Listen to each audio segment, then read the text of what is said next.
တခါတုန်းကမော်ဝင်တောင်နှန်းတွေကြားထဲမှာမိန်းကလေးနှစ်ယောက်ဟာခီးထွက်လာခဲ့ကြပါတယ်။သူတို့နဲ့အတူအဆောင်လျှောက်ချင်းသေးကြီးတစ်ကောင်နဲ့မျက်နှာတစ်ချမ်းကအယိုးစုဖြစ်နေတဲ့ရိုဆိုင်လို့ခေါ်တဲ့ကလေးလေးတစ်ယောက်လည်းပါလာပါတယ်။သူတို့ဟာနမင်းကြီးရဲ့အမိန့်နဲ့ဒီခီးကိုထွက်လာခဲ့ကြတာပါလမ်းမှာမြေဖြူမကြီးတစ်ကောင်ကလည်းသူတို့ကိုစောင့်ကြည့်နေခဲ့ပါတယ်။သူတို့ဟာပျက်စီးယိုရင်းနေတဲ့အင်ကြီးတစ်လုံးစီကိုရောက်လာခဲ့ကြပါတယ်။ဒါပေမဲ့အန်သားစရာကောင်းတာကသူတို့ရောက်လာတာနဲ့တပြိုင်နက်အင်ကြီးဟာမော်ဆွမ်းနဲ့ပြန်လဲကောင်းမွန်လာပြီးလာပါတဲ့ဆန်အင်ကြီးတစ်ခုအဖြစ်ပြောင်းလဲသွားပါတယ်။မိန်းကလေးတွေလည်းအန်တာဝမ်းသာစွာနဲ့ဆန်အင်ကြီးတဲကိုဝင်သွားကြပါတယ်။ဆန်အင်ကြီးထဲမှာတော့မြေအိုးကြီးတစ်ခုထဲကနေထွက်လာတဲ့လာပါတဲ့ဝိညာဉ်မျိုးသမီးတဦးကိုတွေ့လိုက်ရပါတယ်။သူမရဲ့ခန္ဓာကိုယ်အချို့ဟာအယိုးစုတွေဖြစ်နေပေမဲ့အရန်ကိုလှပပါတယ်မိန်းကလေးတွေကသူတို့ဟာနမင်းကြီးရဲ့အမိန့်နဲ့ရောက်လာတာဖြစ်ပြီးကလေးလေးယိုဆိုင်ကဒီမှာနားခိုလို့ရတယ်ဆိုလို့လာခဲ့တာပါလို့မိတ်ဆက်လိုက်ပါတယ်ဝိညာဉ်မျိုးသမီးကလည်းသူတို့ကိုနှွေးထွေးစွာကြိုဆိုခဲ့ပါတယ်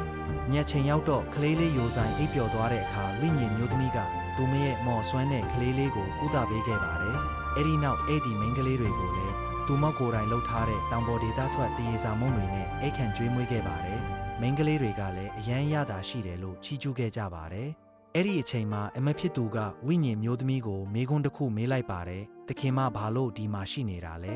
ရိုဆိုင်ကတခင်မရဲ့ကလေးလားလို့မေးလိုက်ပါတယ်ဝိညာဉ်မျိုးသမီးရဲ့မျက်နှာဟာဝမ်းနေသွားပြီးမင်းတို့ငါတို့ရဲ့ဇလန်းကိုနားထောင်ချင်လို့လားလို့ပြန်မေးလိုက်ပါတယ်ဇလန်းလေးကတော့ဒီမာတင်ရက်တန့်သွားပါတယ်